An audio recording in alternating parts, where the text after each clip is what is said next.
あなたのお名前は？マキマ。マキマさん。好きな男のタイプとかあります？デ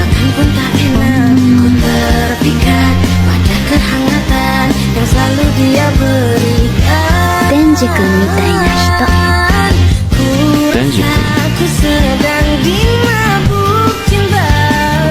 俺じゃん。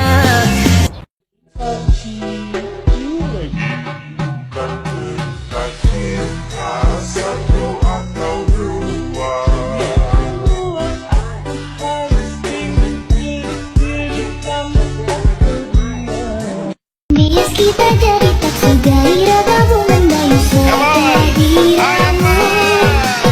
Jadikan hanya aku satu-satunya sembarang dari sempurna. Sang rasaku padamu, kau jadikan itu permainanmu. Cintamu itu hoak, sayangmu itu hoak. Kini kau terciduk sama cewek sayangmu.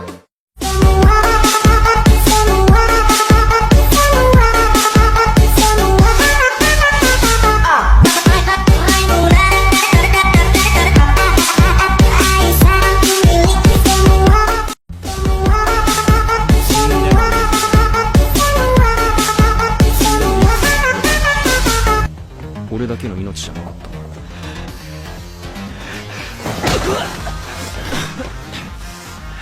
マキマさんはな、お前みたいなチンピラが好きになっていい人間じゃねえんだよ。ああ、んだよ。てめえもマキマさんが好きなだけじゃねえか。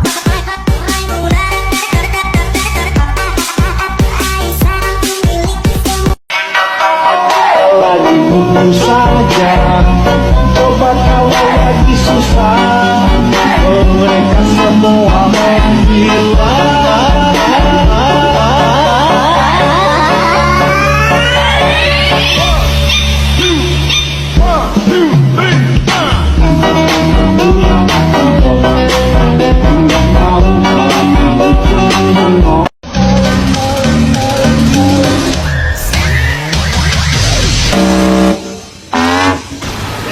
Take it down.